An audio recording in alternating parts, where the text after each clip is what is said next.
¡Feliz sábado! ¡Feliz sábado! ¿Qué tal esa bellecita que acabo de hablar? Cosita preciosita. Cuéntanos quién es.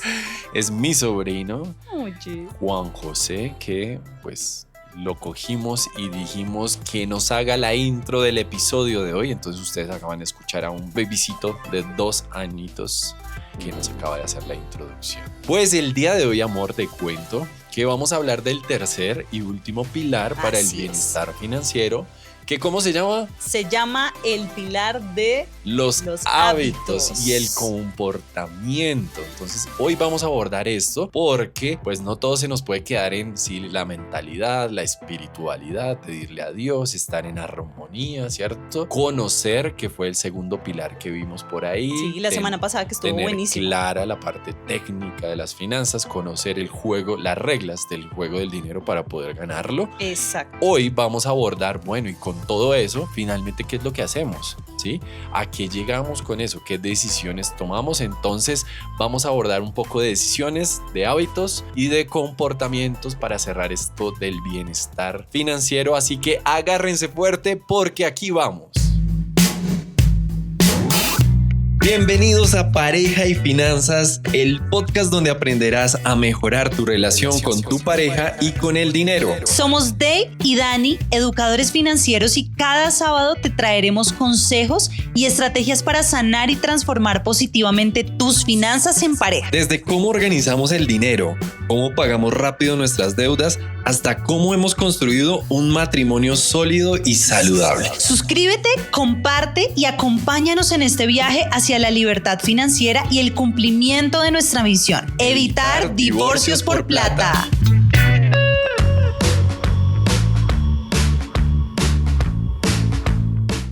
Bueno, y este tema nos encanta porque sentimos que, como decía mi esposo en la introducción, mucho de este trabajo de educarte financieramente, de aprender, tiene que ver más con los hábitos que muchas veces con el mismo conocimiento. Tú con un conocimiento chiquito puedes hacer cosas espectaculares. O sea, en el caso de nosotros, por ejemplo, sin saber mucho al principio de inversiones, de muchas cosas, sentimos que pudimos potencializar lo pequeño teniendo muy buenos hábitos de ahorro, muy buenos hábitos de no endeudarnos, y eso hizo que pudiéramos tener un mejor resultado.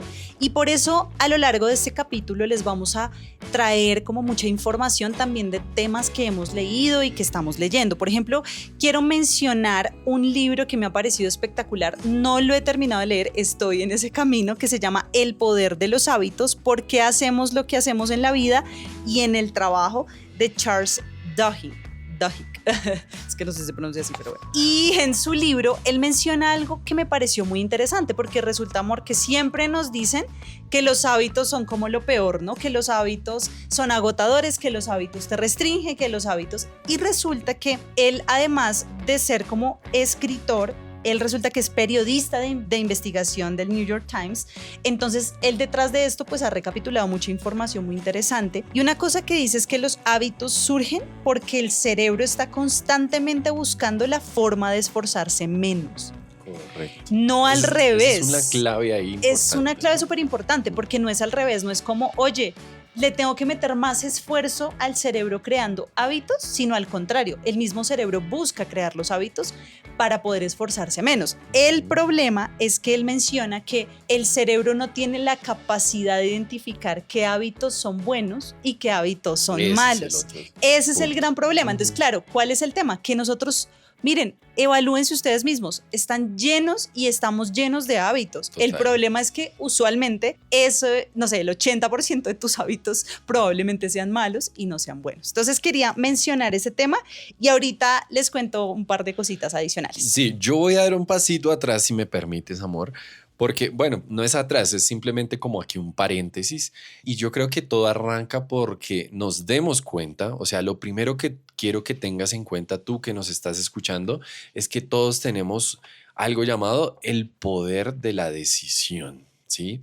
Esto lo menciona Anthony Robbins en su libro Controle su destino, si lo quieres buscar, un libro espectacular, en donde él habla, y te lo voy a contar así rápidamente, amor, él dice, Bueno, ¿cuál es la diferencia? Y perdón si esto va a sonar un poquito crudo, pero necesito para efectos de que se entienda el concepto de la decisión, contárselo. Sí. ¿Cuál es la diferencia entre alguien juicioso, disciplinado, que alcanza sus metas, trabajador, que le va bien en la vida? No necesariamente que sea millonario, que Ujú. tenga mucho dinero, no, pero alguien juicioso que le aporta a su sociedad, que vela por el cuidado de unos hijos, por el sostenimiento de un hogar, sí, alguien típico, digamos, latinoamericano, que creo que la mayoría somos así, trabajadores, gente buena, gente chévere.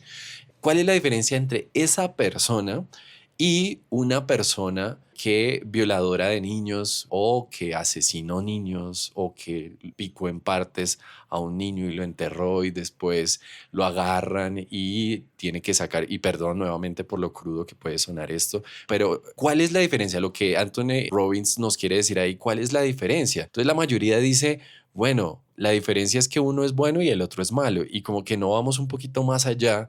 Y él en el libro, cuando lo leí, me impactó mucho y es la única diferencia entre los dos no es ni siquiera que uno sea bueno o malo, como tú decías en el tema de los hábitos, que el cerebro en últimas no sabe qué es bueno y qué es malo, solamente yo le estoy enseñando a hacer algo repetidamente. Ujú. Él dice, la diferencia entre las dos personas es lo que ambos decidieron hacer con su poder de decisión. Y el poder de decisión de una lo llevó a cometer crímenes y el poder de decisión de la otra lo llevó a cuidar de su familia, ¿sí? A ser un buen ser humano. Ese es el poder que todos tenemos y que tú deberías tener muy en cuenta. Tú cada vez que haces algo en tu vida, no necesitas ser una decisión gigante, no necesitas ser pues la que cambie el rumbo de tu historia, no. Cada pequeña decisión de tu vida estás aplicando un poder gigante que Dios puso en ti.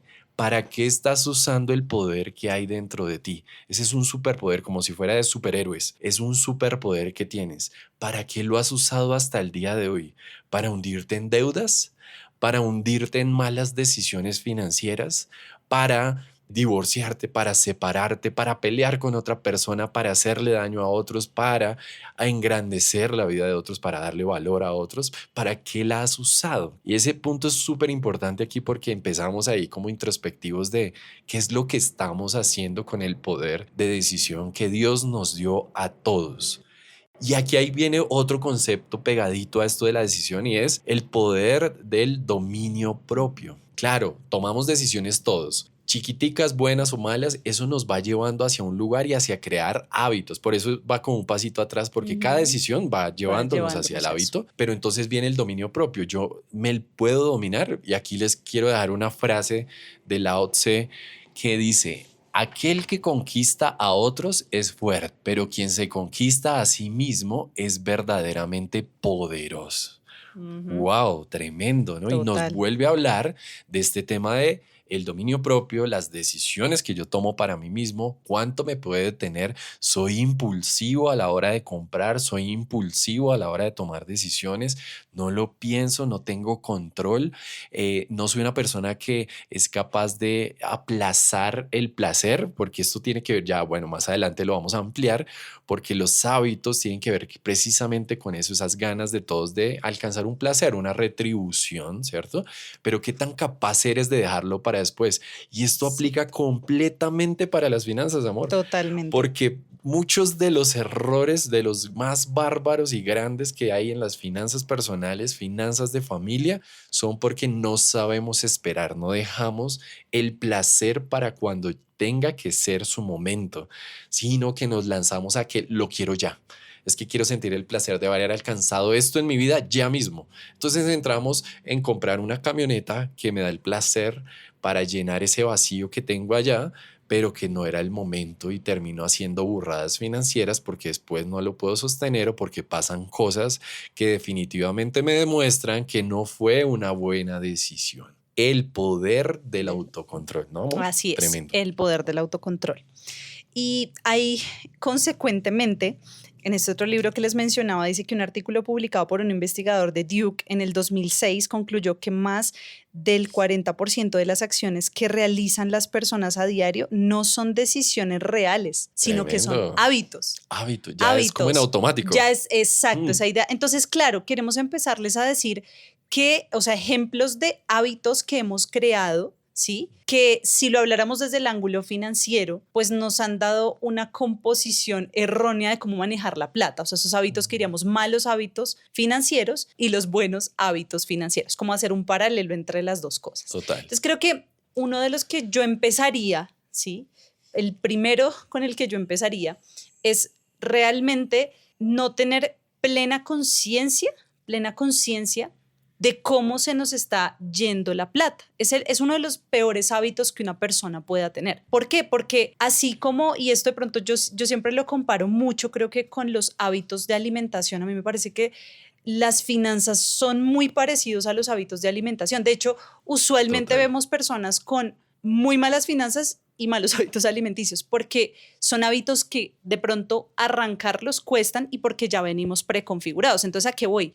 Venimos de casa donde nunca vimos a nuestros papás anotar un gasto, donde siempre los vimos tomar deuda, donde todo se iba haciendo de forma reactiva. Entonces, nunca hubo un pleno concepto de, oiga, ¿cómo soy consciente de mis gastos realmente? Y hemos creado el mal hábito de simplemente ir resolviendo en el camino y llevamos haciéndolo 3, 4, 5, 10, 20 años creando un hábito de simplemente reaccionar a una compra. Reaccionamos. Vamos y llegó el recibo de la electricidad, pues lo pago. ¿De dónde? No sé, pues de algún lado saldrá. Tengo que pagar el mercado. Vamos y compramos el mercado. Si costó, voy a ponerlo en dólares para poner el ejemplo, si costó $200 o si costó 400 porque me antojé o si costó 1,000, no tenemos una plena configuración de cómo es que estamos gastando. Y realmente somos conscientes con mi esposo que las dos cosas que más le decimos en Colombia desangran el bolsillo o nos sacan plata, yo pienso que uno es el pésimo control de gastos que tenemos, ¿sí? Y lo segundo es el patrón de deuda permanente. Entonces, y ahí voy al segundo mal hábito, y es que no somos conscientes, amor. O sea, a mí esto me parece muy sorprendente. Es como cuando a ti te envuelven en una burbuja de pensar que realmente la única manera de alcanzar cosas de la vida es con la deuda. Es que es increíble. Yo quiero que ustedes puedan dimensionar lo inconscientes que somos de creer que yo tengo que pagarle a alguien más por algo que yo podría comprar con mi propia plata. O sea, tengo que pagarle un extra de plata que se llaman intereses por algo que yo podría comprar con mi propia plata, que solamente tengo que esperar. Entonces, ese es otro pésimo hábito. Es el hábito de tener que estar sacando tarjeta de crédito sintiendo que estoy haciendo las cosas bien. O sea, le hemos enseñado al cerebro ese patrón. Ahora, ¿cuántas tarjetas de crédito tienes en tu billetera? Cada vez que vas a comprar algo que usas solo la tarjeta de crédito, ¿cómo creaste el hábito de pagar esa tarjeta de crédito? Esperando a solo que te llegara el recibo y mirar de dónde lo pagas. Entonces, fíjate cómo hemos configurado a nuestro cerebro para decirle que ese es el hábito correcto. Pero mira que eso justo demuestra lo que venías tú diciendo al principio, y es que tu cerebro, y esto queremos que quede mucho en sus corazones y en sus mentes, y es tu cerebro siempre va a jugar a coger el camino más corto. Más corto. Esto, bueno, yo soy ingeniero, tuve que estudiar electrónica, pero esto me hace recordar cuando a uno de los profes en electrónica le decían, la corriente va a tomar el camino más fácil a tierra. ¿Sí? Eso es una regla ya de la electrónica, la electricidad y todo, lo que esté más cerca. O sea, si tiene que pasar a través de tu cuerpo porque es lo más fácil para llegar a tierra, entonces lo va a hacer, y se hacen arcos eléctricos y todo, y hay gente que ha muerto por esto porque no tiene cuidados en las plantas eléctricas y demás. La corriente toma el camino más fácil para llegar a tierra. Pues con los hábitos, tu cerebro toma el camino más rápido que lo lleve a sentir placer, a sentir que lo logró. Y creo que ese es el punto. Entonces les quiero contar algo que me sorprendió de cómo funciona este tema en el cerebro. Y dice, este proceso cerebral, dice el autor en su libro, es un bucle de 3 pasos. El primero es la señal, el detonante que le indica al cerebro que puede poner en piloto automático y le dice qué hábito usar en automático. ¿sí? Entonces uno dice, tengo hambre, ¿sí? Como que viene ese estímulo. La señal es, tengo hambre. Entonces, ¿qué tengo que hacer? Comprar comida, ¿no? Si estuviéramos hace 2000 años, pues sería ir a cazar algo, ¿no? Pero hoy vamos al supermercado, a la tienda más cercana y decimos, voy a suplir. Pero hay un estímulo, una señal, un detonante. Y él va y busca qué hábito. ¿Qué hábito le he enseñado yo? Fíjense acá el poder de los hábitos. Tengo una señal que la señal por sí misma no está mal. La señal es tengo hambre. ¿Pero cuál es el hábito? Ok, yo ya sé que he creado el hábito de siempre que tengo hambre, ir a comprar acá a la esquina de mi barrio un paquete de papas. Voy a poner un ejemplo, porque sé que ese es el hábito que yo creo. Siempre que siento hambre a cierta hora, voy a ir a buscarlo. Entonces voy y lo hago, lo pongo en piloto automático. Luego viene la rutina, dice él. Entonces, la primera es la señal, lo segundo es la rutina, la cual puede ser física, mental o emotiva. Entonces, ¿qué me lleva a la rutina? A ejecutar el mismo proceso que está atado con ese hábito. Voy y compro el paquete de papas. Y por último, viene la recompensa. Esta recompensa, la cual ayuda al cerebro a descifrar si vale la pena recordar ese bucle en particular en el futuro. Entonces, ¿qué pasa? Como tú al final, después de ir, comerte las papas y sentirte saciado y sentir que al final fuiste feliz con ese paquete de papas, le va a decir a tu cerebro, afianza ese hábito y dice, síguelo haciendo de aquí en adelante. Ahí es donde el cerebro toma hábitos. Ahora les voy a poner otro ejemplo. De pronto más a las mujeres que podemos ser un poquito más compulsivas con las compras. Esto es un caso de la vida real. Estamos tristes como mujeres. No sé, nos pasó un chascarrillo de la vida, nos trataron mal y resulta que nosotros decimos, para dispersarme me voy a ir al centro comercial. Entonces me fui con una amiga, ¿sí? Siempre llamo a mi amiga con la que va al centro comercial. Ese día me pasó algo horrible y mi manera qué hábito creé, irme para el centro comercial. Hay una señal, hay un detonante. Ya, el sentirme mal, triste, bla, bla, bla. Me fui para el centro comercial. ¿Qué pasa si yo termino yendo al centro comercial? Que probablemente yo ya le he creado el hábito a mi cerebro de decir, cuando estoy triste, tengo una satisfacción si yo compro algo, si gasto algo. Entonces sé que me voy a ir para la tienda departamental, voy a ir a buscarme algo que me guste para que me haga sentir bien. Y voy y paso ese tarjetazo a 36 cuotas. A mí no me importó el tarjetazo. Fíjense el poder de los hábitos.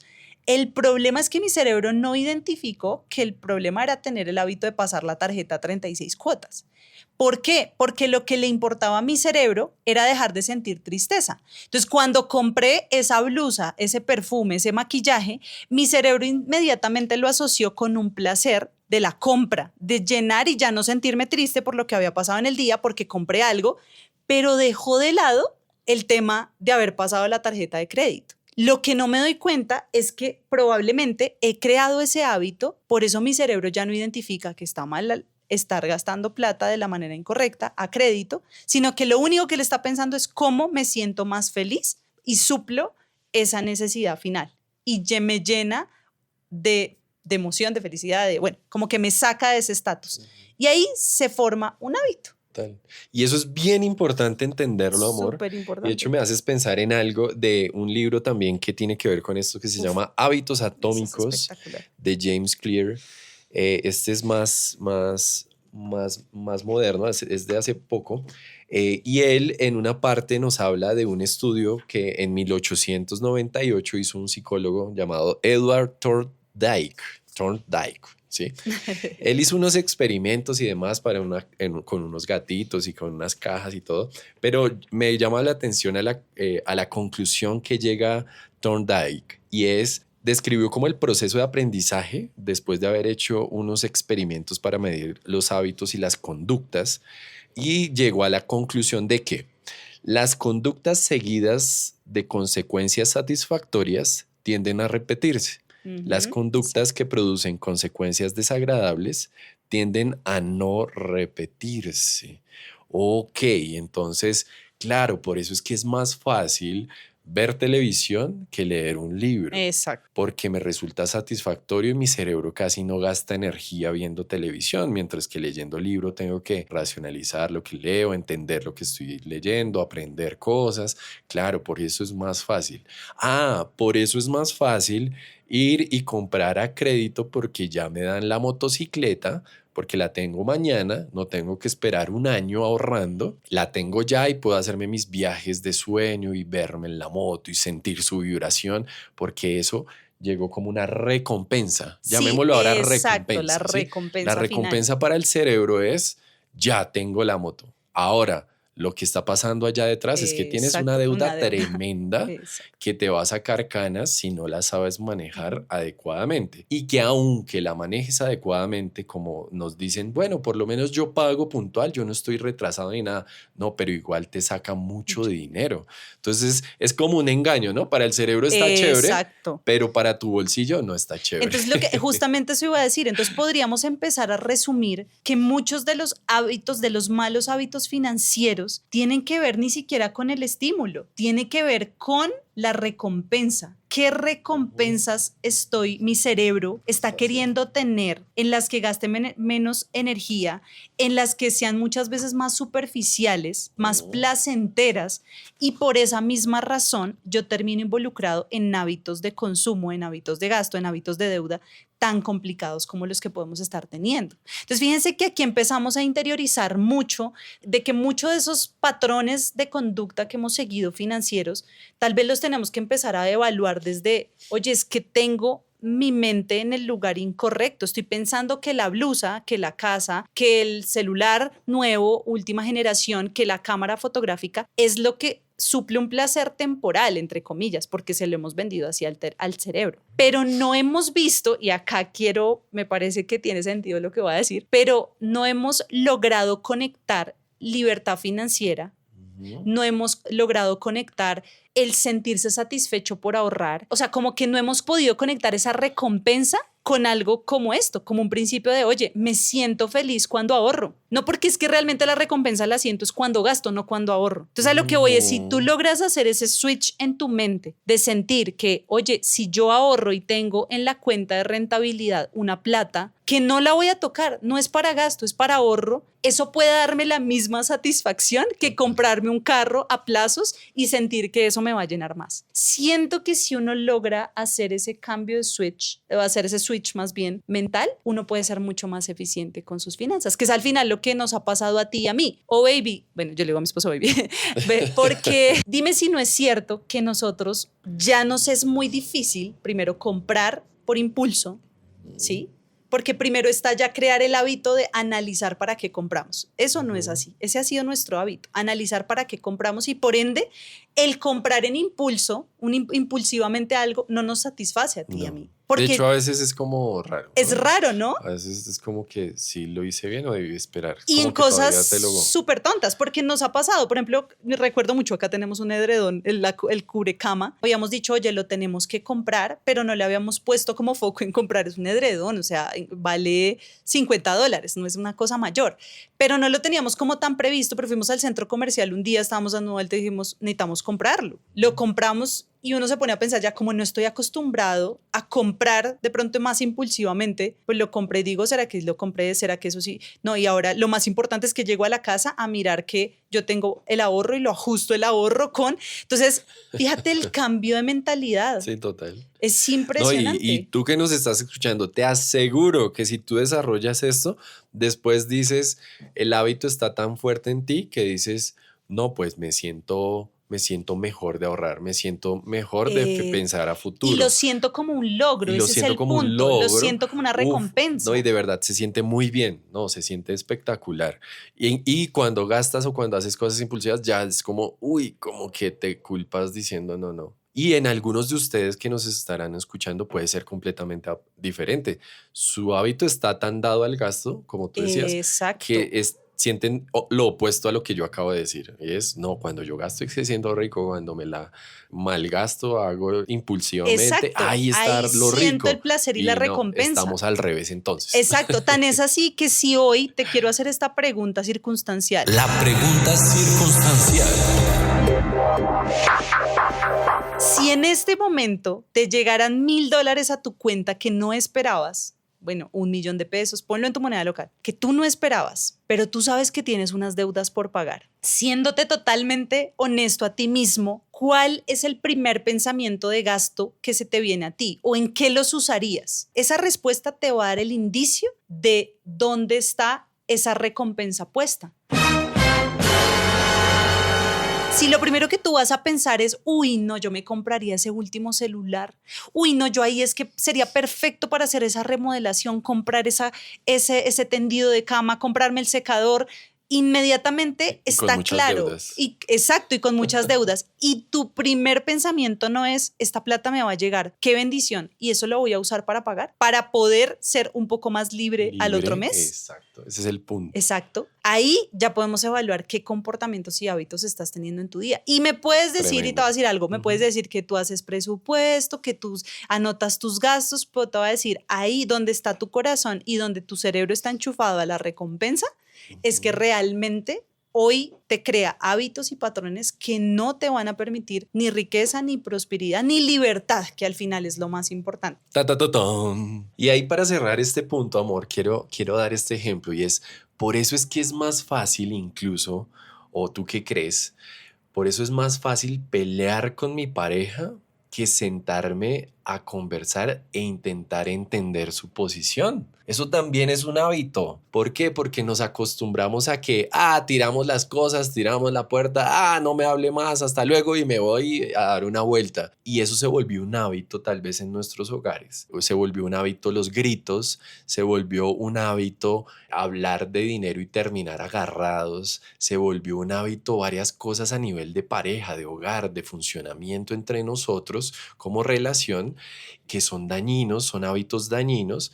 ¿Por qué? Porque es que tu cerebro le cuesta mucho más intentar entender al otro. Tu cerebro va a decir, no, no, no, no, no, eso está muy difícil, mejor no.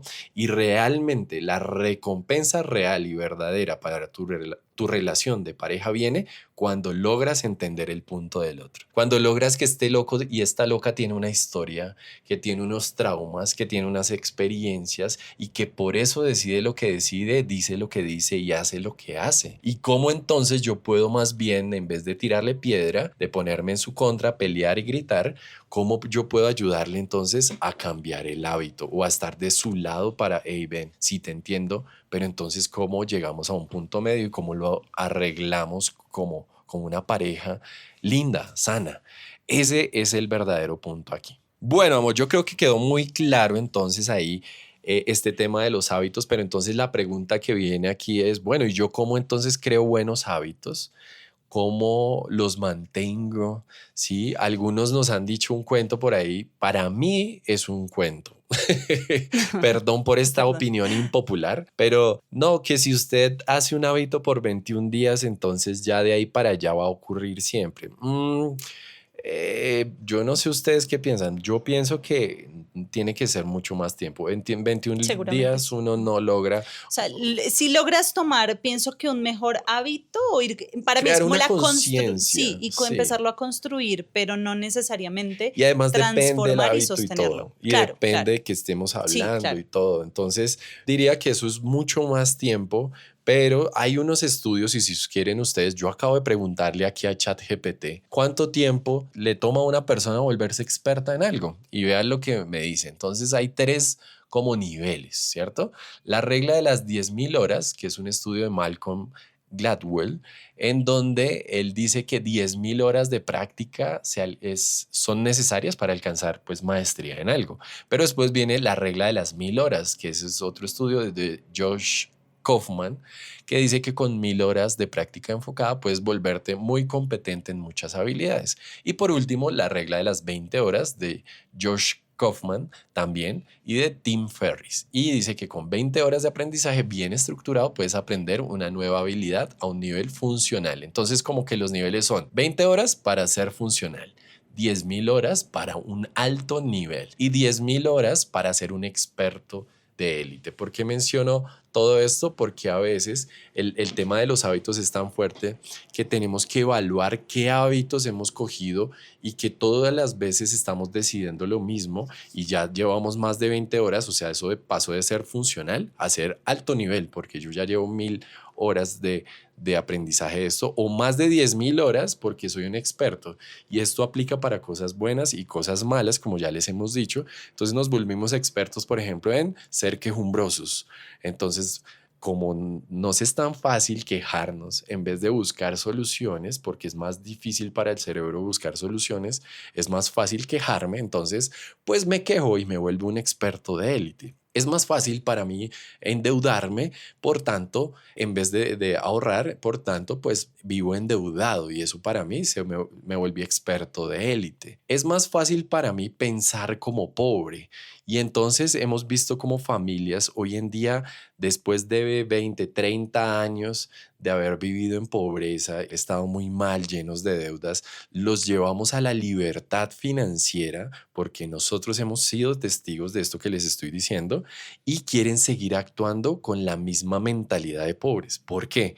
Porque es que hay un hábito ahí cogido en sus mentes y es el hábito de me quejo, no hay, todo es un problema, no hay oportunidades, pero uno les analiza la vida financiera, están perfectos, tienen casa, carro, buenos sueldos, salarios, pero igual para ellos es como no es suficiente, siempre hay algo que Ujú. falta, hay algo que está mal. ¿Por qué? Porque se volvió un hábito esa Sí. mentalidad de pobreza y de Sí. lucha de siempre, ¿no? Sí, sí, de acuerdo. Y de pronto yo creo que agregaría cómo nosotros en estos años hemos empezado a construir hábitos. Entonces, primero creo que la plena conciencia, ¿no? O sea, qué conciencia tenemos que crear de nosotros mismos, analizar esos patrones que tenemos y si estamos en pareja, pues es algo que definitivamente ambos vamos a tener que empezar a cambiar de forma conjunta, porque claro, unir realidades financieras y formas de pensar y buenos hábitos financieros con alguien que todavía sigue creyendo que endeudarse hasta lo que dé la tarjeta de crédito, las posibilidades es un buen hábito, pues va a ser muy difícil construir. Entonces sí es un tema de plena conciencia y empezarlo a hacer gradualmente. Nosotros le decimos eso mucho a la gente, de creer que tú de hoy a mañana vas a ahorrar el 20% de tus ingresos, pues eso va a ser hipotéticamente Exacto. imposible y eso va a desestimar que tú quieras seguir teniendo buenos hábitos. Entonces, pues diría hacerlo de forma progresiva. Es decir, si hoy tú no has ahorrado nunca, pues ¿qué te sugerimos? Empieza a incorporar el 1% del ahorro mensual y lo vas haciendo progresivamente. Cada 2 meses vas incrementando un 1%, un 2%. Busca que ese ahorro, por ejemplo, quede automatizado, que sea con débito automático a tu cuenta, de manera que no tengas ni siquiera que tú sacarlo, sino que una entidad, llámese tu banco de confianza o la entidad con la que estés ahorrando, te pueda hacer un descuento automático de esa cuenta. Que, por ejemplo, estos hábitos les vamos a decir cosas que nos quitaron el hábito a gastar y todo eso, por ejemplo, fue uno, también dejar de ir a centros comerciales tanto a ver. Nos empezamos a retraer de estar viendo y viendo y viendo porque no sentíamos que era perder realmente el tiempo y buscarle dar al cerebro ese estímulo de decir, oiga, si yo voy al centro comercial, si me antojo, pues voy a terminar teniendo una buena recompensa, que es que yo me compre eso. Entonces empezamos más bien a indagar, oye, ¿qué nos haría felices a futuro? Listo, no. Si el ahorro nos hace felices, bueno, ¿cómo buscamos un vehículo de inversión que cada vez que ahorremos nos sintamos más felices de que le estamos dando un mejor futuro a la Dave y Dani del futuro? A esos adultos viejitos que, miren, les voy a contar el sueño más grande personal, que sé que mi esposo lo comparte, solamente que como yo soy la loca de los viajes, pues me da mucha felicidad, pero mi sueño, y lo he visto, he tenido la oportunidad de verlo, es ser esa viejita o esa persona adulta de 70, 80 años, bueno, 70, 75 años, que pueda estarme subiendo en un avión a irme a un crucero con mi esposo, que yo no dependa, que si Dios nos da hijos o no nos los da, yo no dependa de decir que un hijo me tenga que sostener, porque siento que eso es jugar con el futuro también. Claro, nos damos un buen presente, pero un buen presente con una vida moderada, sin tener que estar gastando en las cosas más lujosas, en la ropa más lujosa, sino encontrando un equilibrio. Eso siento que ha creado un hábito de ver a la David y Dani del futuro, los viejitos, también como seres humanos que van a tener necesidades y que qué delicia darle a esa David y Dani una mejor vida en el futuro. Y eso se tiene que volver mi recompensa, no solo la recompensa del presente. Entonces, esos pueden ser hábitos.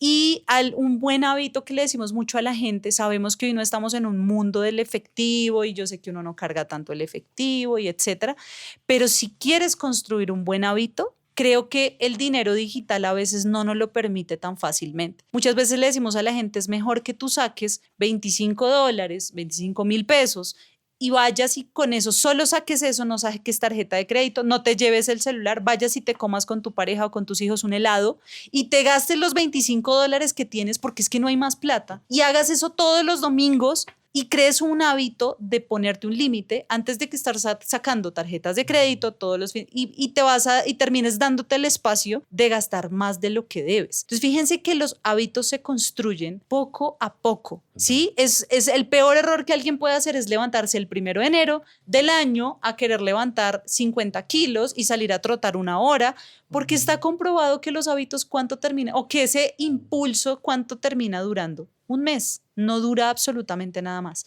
Y lo que tenemos que lograr decirle a nuestro cerebro es que eso que vamos construyendo paso a paso nos produce la misma satisfacción y la misma recompensa que nos podría producir el estar gastando. Y cuando tú logras eso, es cuando logras realmente cambiar los hábitos financieros de tu vida y de tu casa. Y es que a menudo pensamos, amor, como tú bien estás diciendo, que alguien que llegó al éxito y construyó algo gigantesco en su vida, ¿sí? Entonces es porque tomó una decisión gigante que cambió todo el rumbo de su vida y así fue de la noche a la mañana, ¿sí? Entonces dicen, como la lotería. no, los de Pareja y Finanzas, si ellos tienen mucha plata, pues obvio, fácil, Dave y Dani, fácil nos hablan de que nos controlemos los gastos, de que hagamos X, Y, pues porque les toca fácil y tienen plata, pero no saben todos los microesfuerzos o microdecisiones que llevamos haciendo durante 12 años. Micro hábitos que hemos aplicado durante todos estos años para poder llegar a donde estamos. En algún episodio por ahí les contábamos, Pareja y Finanzas arrancó con un seguidor, con 2 seguidores. Pareja y Finanzas inició con mi mamá siguiéndome, nuestras mamás siguiéndonos y nadie más siguiéndonos. Ese es el poco a poco al que nos referimos con esto y entonces por eso se vuelve tan importante el libro, voy a mencionarlo otra vez, Hábitos Atómicos de James Clear, en donde él nos menciona, ¿por qué atómicos? Porque él dice, tenemos que irnos a los micro hábitos, atómico, o sea, lo más pequeño, la partícula pequeña de hábitos. No nos fijemos en el gran hábito que construimos con algo, sino cuál fue esa pequeña cosa que hicimos en nuestro día a día. ¿A qué hora nos levantamos? ¿A qué hora nos acostamos? ¿Dormimos bien? ¿Dormimos mal? ¿Cómo hablamos? ¿Qué decimos? Cada una de esas pequeñas cosas crean hábitos en nuestra vida. Entonces, si un día de repente arrancamos a quejarnos, pues ese micro hábito se va a volver más grande y un día nos cogemos siendo los más quejumbrosos del planeta. Entonces, los micro hábitos son bien importantes. Pero entonces quiero que cerremos diciéndoles, bueno, ¿y cómo creamos hábitos? Bueno, pues en este libro se nos dice, les voy a hacer un resumen, obviamente no me puedo tardar tanto porque ya se nos fue el tiempo, pero ¿cómo construir hábitos? Entonces tenemos que pensar en 4 cosas. Primero, hacerlo obvio es hacerlo de una manera fácil, o sea, que como que no haya otra forma. Tú quieres empezar a tomar más agua en tu día a día para verte más saludable, porque a veces es el simple hecho de que no tomas agua.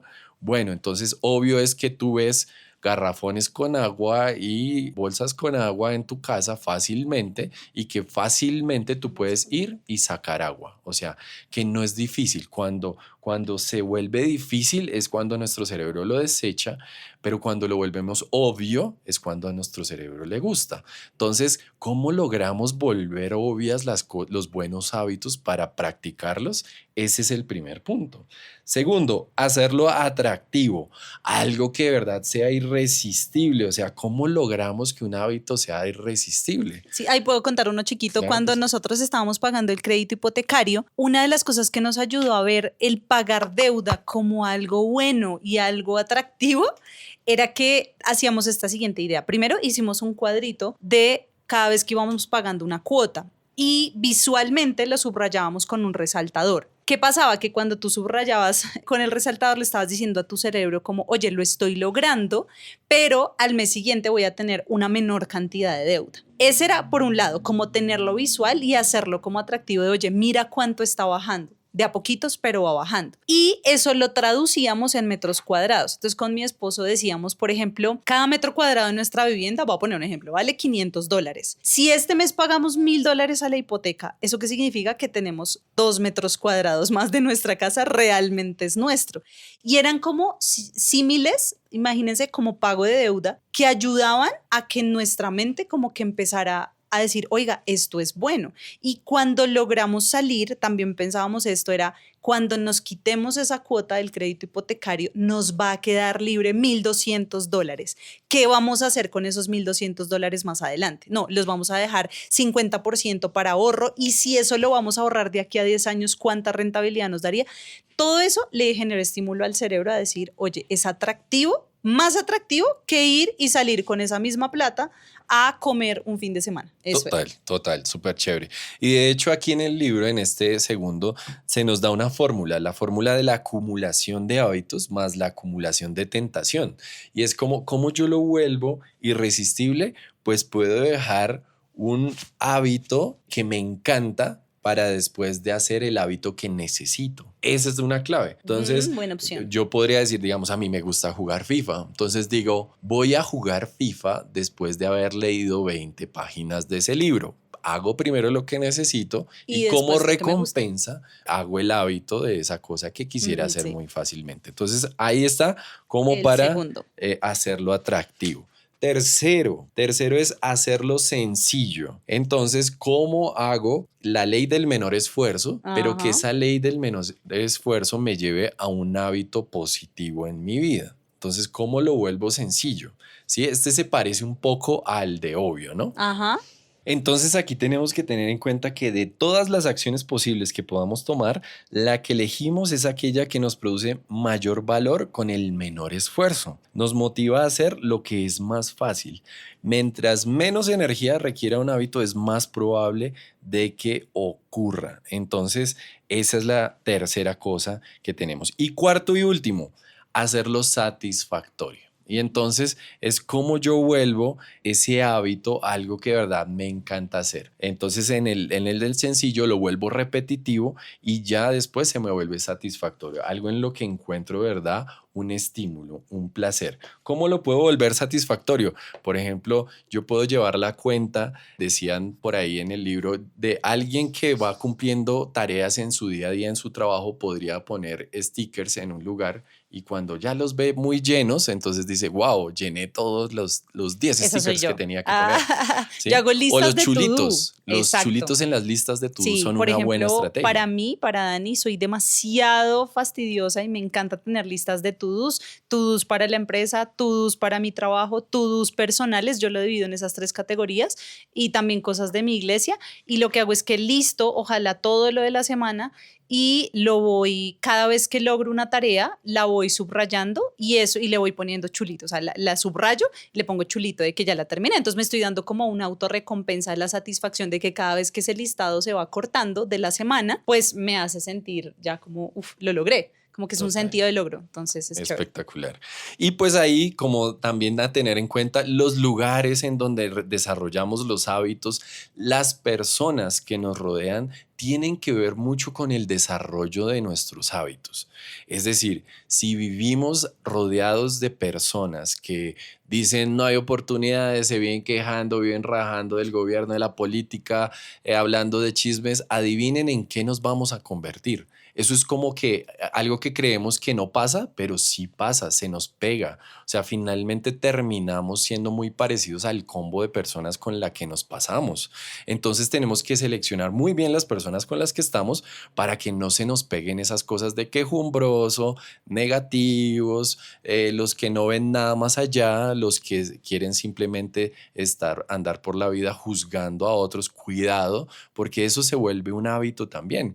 Y lo del lugar lo digo porque muchas cosas de pareja ocurren por el lugar, ¿sí? Entonces ya tenemos como configurado en nuestro cerebro y no nos damos cuenta que cuando hablamos de plata hacia las 8 de la noche en esa habitación, terminamos agarrados. Entonces la atmósfera en donde estamos ya se volvió una atmósfera en donde ese hábito se repite fácilmente, por automático, como automático. Entonces, ¿qué hacemos para cambiar ese mal hábito? Bueno, tenemos que cambiar el lugar. Vamos a hablar de plata y ¿por qué no más bien nos ponemos una cita en la agenda? ¿Y por qué no más bien vamos y tomamos café en una cafetería pública en donde no nos podamos agarrar a gritos como hacemos en el cuarto en donde estamos acostumbrados a crear ese hábito o en donde creamos ese hábito? ¿Por qué no cambiamos la estructura de cómo hablamos de este tema? ¿Sí? ¿Por qué no lo dejamos claros y no cogemos a quemar ropa al otro? Porque a veces también pasa mucho es por eso, porque cogemos a quemar ropa al otro y hablar de plata cuando el otro no está listo, o cuando tú de hombre estás diciendo no, yo quiero ver el partido, no quiero hablar de plata, o tu mujer dices quiero ver mi serie coreana, no quiero que me hables de plata, ¿sí? Entonces eso tiene que quedar claro para poder cambiar esos hábitos tóxicos que hemos tejido, diseñado, desarrollado alrededor del dinero y de la relación de pareja que tenemos. Perfecto, amor. ¿Qué otros comentarios nos tienes? Creo que llegamos al punto al que final. queríamos, ¿no? Nada, entonces decirles qué importante es esto. ¿Por qué? Porque todo resultado es producto de lo que sembramos. Recuerda esto y quiero cerrar con esto, y es la ley de siembra y cosecha. Lo que sembremos hoy, vamos a cosechar mañana. Por ahí hay una parte en la Biblia que dice: nadie puede engañar a Dios. Todo lo que hayamos sembrado, eso es justo lo que vamos a cosechar. Tremendo, ¿no? Que la Biblia nos diga esto. Y es justamente por los hábitos que tenemos. No creas que vas a alcanzar el éxito financiero, el éxito en pareja, si no tienes unos hábitos en línea con un bienestar financiero, con éxito financiero. Ya sabes que no hablamos solo de plata, esto es un conjunto de cosas lindas, pero si tus hábitos no hablan de abundancia, pues tus resultados y tu bolsillo no va a hablar de abundancia. Esto está conectado. Todo lo que sembremos, siembras negativismo, pues vas a cosechar negativismo. Siembras discusiones, pues vas a cosechar más peleas y discusiones. Eso es justamente lo que vamos a cosechar. Por eso la importancia de sembrar en nuestro día a día, en las pequeñas decisiones, hacer lo correcto, lo ético, lo moral, porque así seguramente vamos a crear un cambio en el tejido social de nuestros países. No siendo más, llegamos al final, jefa. Llegamos al final. Muchas gracias por habernos acompañado. Chao, chao. Chao.